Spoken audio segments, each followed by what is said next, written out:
another Aligner Insider podcast.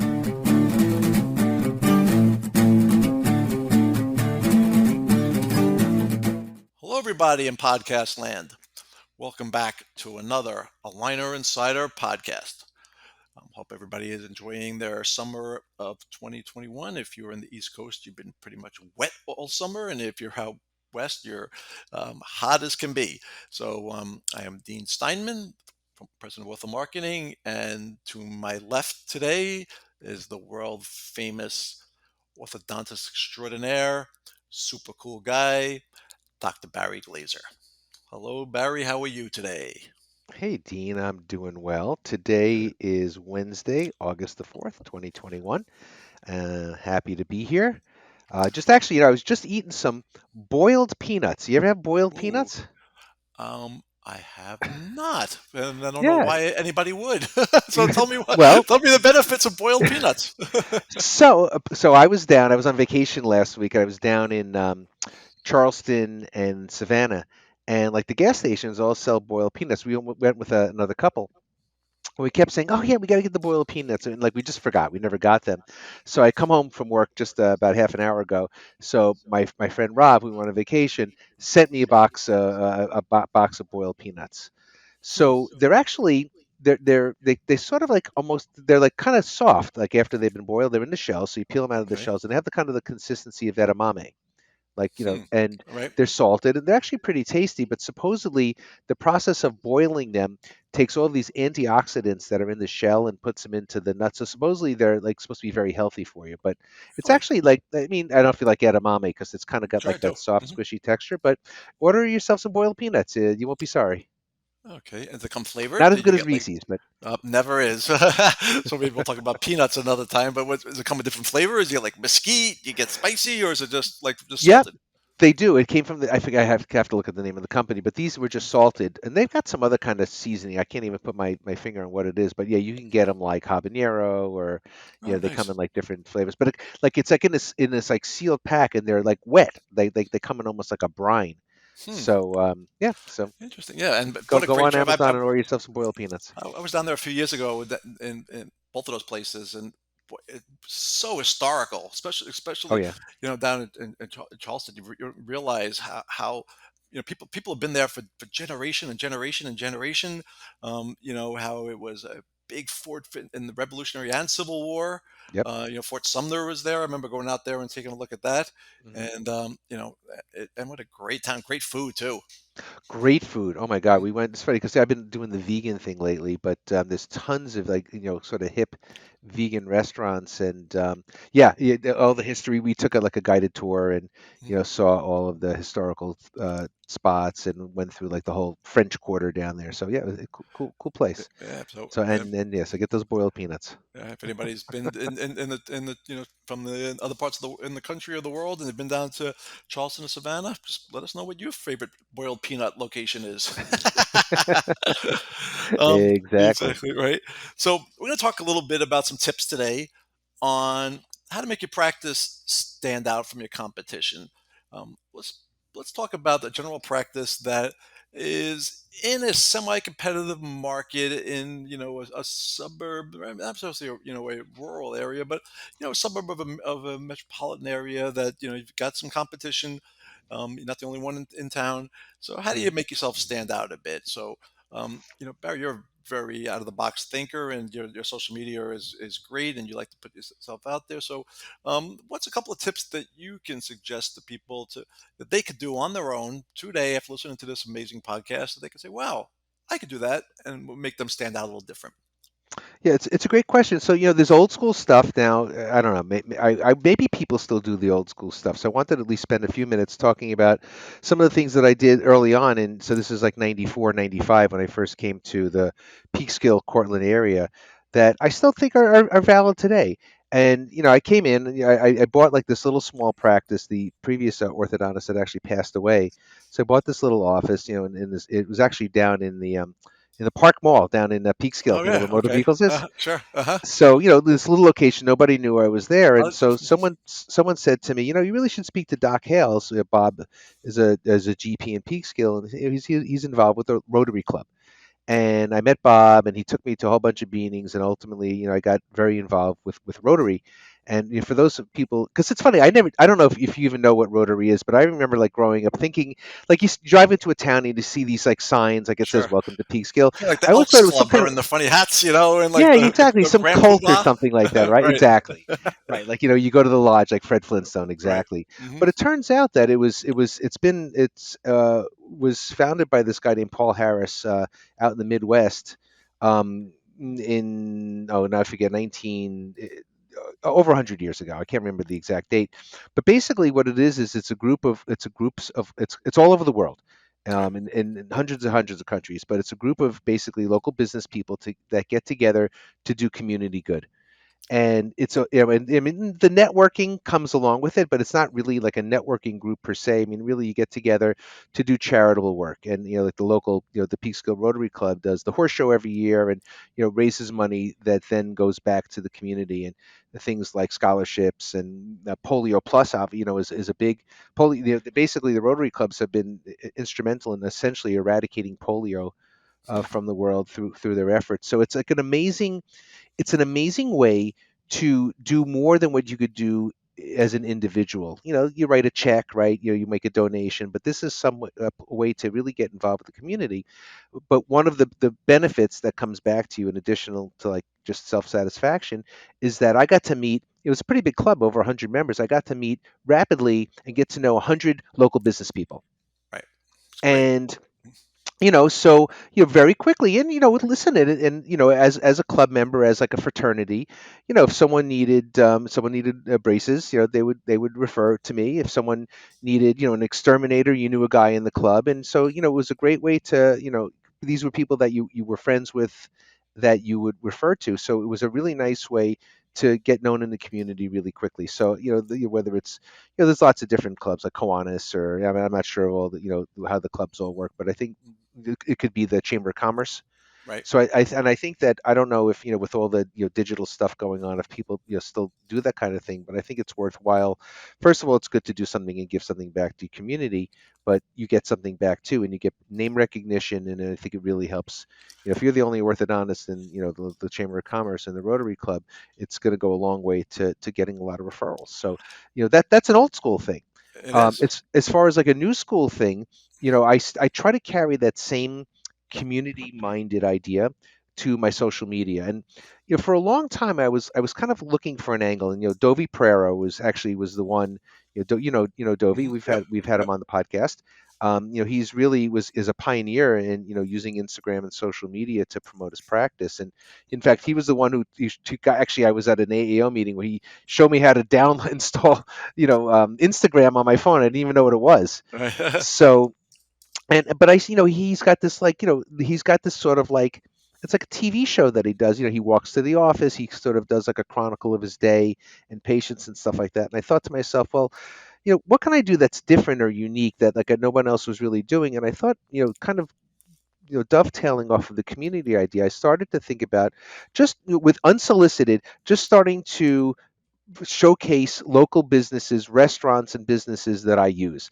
And I, didn't ask them for anything back, didn't even like let them know I was doing it. But if and like, I'm a big fan of the Peekskill Coffee House, or Yuca's Latin Fusion, or Table Nine. But anytime I went out to a restaurant, I would just start to take a little picture or do a quick little video, and make it, could be just a quick post. Had a great, great day, a great Sunday morning. It couldn't be better, with Peekskill Coffee. And I would always hashtag it like support local business, support small business, and that kind of stuff. And we've actually had some pretty nice promotions with some of those, with some of those restaurants and things, where we, let's say, offer gift certificates or something like that. So I think, I think trying to promote and support the local businesses in town is also a really good way to get recognition. And I think that makes social media makes it easy. It sure does. And just to jump on what you said, I'm a big believer in networking. I've joined many different networking groups. I was a member in the BNI, which is an international networking group as well. And it did wonders for my business, because you all of a sudden, by being in a group like that, you have potentially.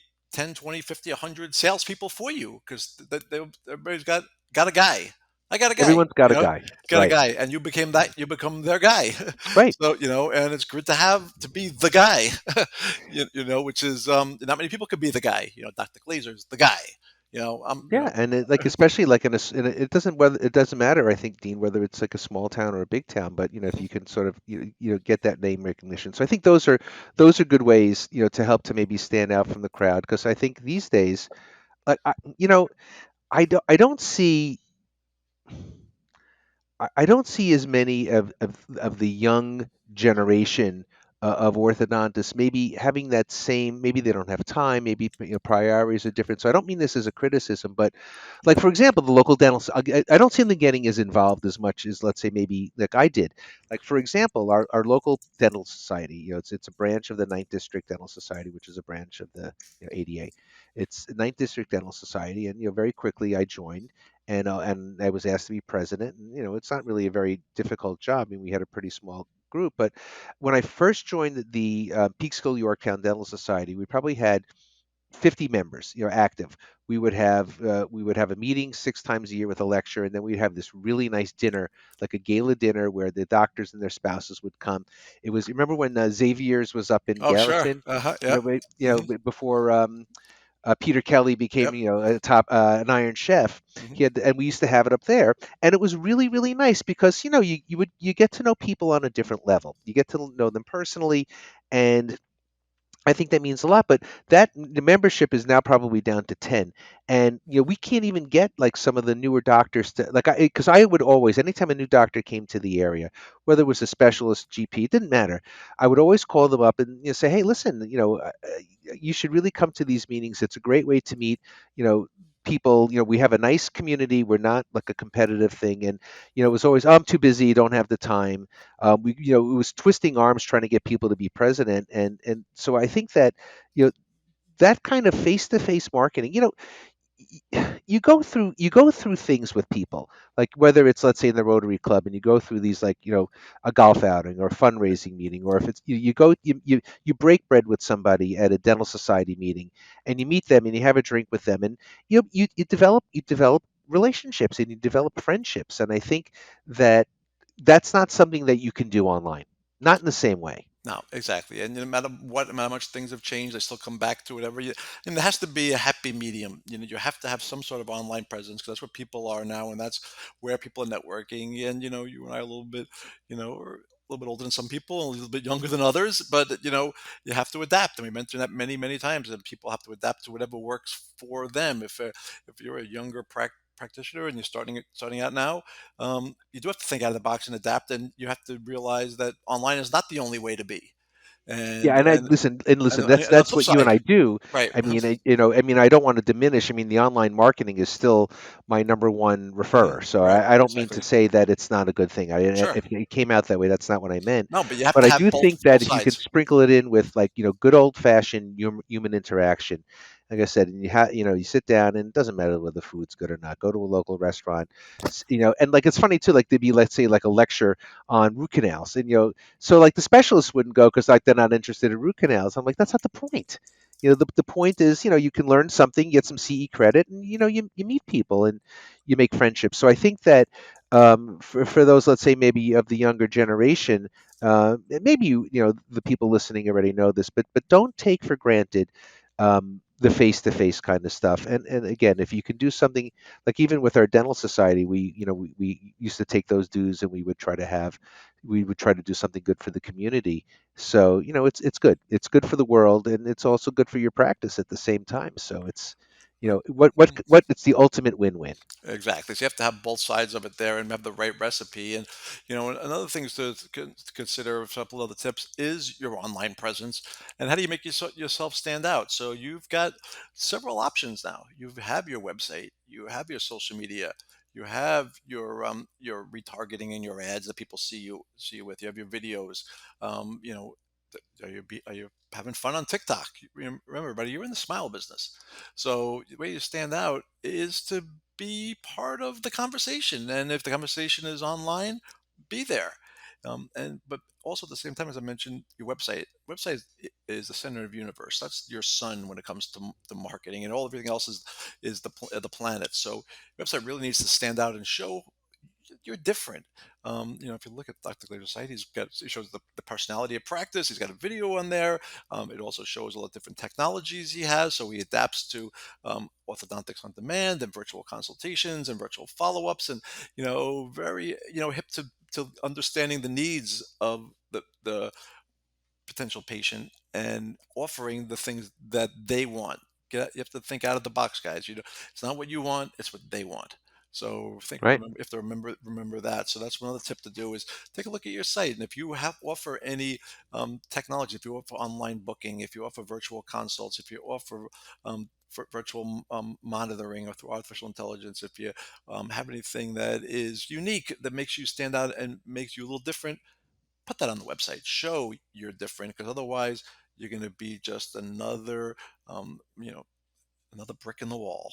You don't want to do that, because if you don't No, eat, you because can't eat, you can't if you have don't your have your pudding if meat, you don't eat your meat, you right? can't have exactly. I was gonna, if you don't eat your meat, you can't have any pudding. So, so that's something that you guys have to realize as well.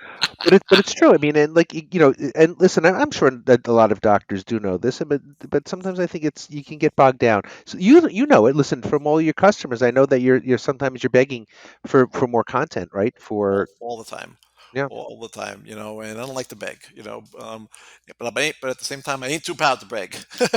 So, I'm full of, full of that, all these different qualms today. But you have to help. If you work with a marketing company, you got to help them help you. All right. They can't be there to take pictures and take videos and put you up on TikTok. You have to be able to help them do so, and you gotta play the game. You gotta be able to make yourself different and show you're a fun place. Somebody's been coming to your practice, even using different technologies, using the best stuff. Somebody is going to show up in your office. Realistically, Barry, how many times? How many times will even if they do virtual consult, and they do and they do monitoring, they're still going to have to come to you over the course of the treatment 4, 5, 6, 8 times Yep. over those courses. Yes. So you have to show that when they come there, it's a place that they're not going to dread. That it's going to be a fun experience. That they're going to have. How do you make yourself fun? How do you make yourself smile? Okay, and that's real important is to do that, to show that you're part of and again part of the community. It's not going to be dreadful. It's something that is an easy to do, painless, blah blah blah blah blah. So this is Right. all stuff you need to show.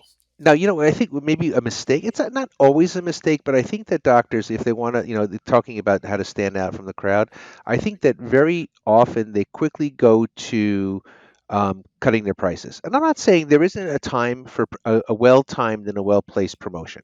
And you know that can be very successful. You offer whatever it is, Mother's Day special, or you have a special where you're offering a certain dollar amount off of orthodontic treatment. I'm not saying that's not something that can't be useful, but I think that if you just think that you're going to stand out from the crowd by, let's say, maybe having the lowest price, I mean, maybe there are practices that are successful that way. I mean, there probably are. I mean, the sort of the lower fee, higher volume type of thing. But Right. um, so not criticizing that, but it's not the only way to fly. You can have more of a boutique practice, and you can charge a more reasonable fee that will help to have you a nice living. But there are other things that you can do to position yourself. Let's say as an expert, you can write a book, which I've done. Now I have a couple of books. One of them was actually sort of like a ghost written book, in that you just kind of have you kind of just get your face on the cover, and maybe you write the forward to. So there's lots of ways you can write articles. I mean, I've Right. written articles for like orthodontic products, and I've been on the cover of Orthotown and that kind of stuff. And those things also help to stand out from the crowd. You should make sure that you market those on your website too, that people know that you're a local authority.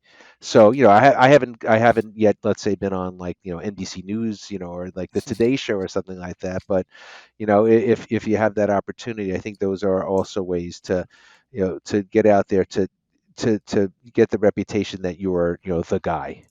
Exactly. And again, think out of the box. Do something different.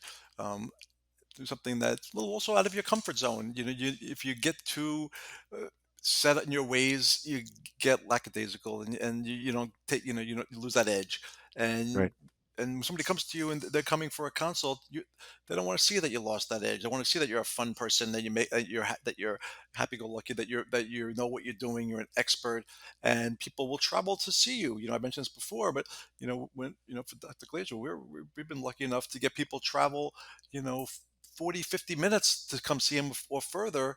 And they passed 40, 50, 60, 100 other orthodontists to come see him Right. because the way he's promoted and marketed and the way that he's perceived on the internet. So you have to really make sure that your persona says the way you want it to be, and it's different. So Yeah. you know, after this, take out a piece of paper and write down three things that makes you different. Okay, what makes you think are different, or ask your staff, what do you think makes us different, or ask one of your patients what makes you different. But take those three things and do something with one of them today. Put a social post up, change your website of some sort, add something to it. And if you haven't a diploma of some sort, or if you've got an extra, you've been voted best practice in the town or the area, or you just reached a certain status with Invisalign, or you're offering a new technology or something that makes you different. Think about it. What new has come off that you will be happy to show off, and be able to make you a little different than somebody around the corner. And that's what you need to Yeah. do, is get that there.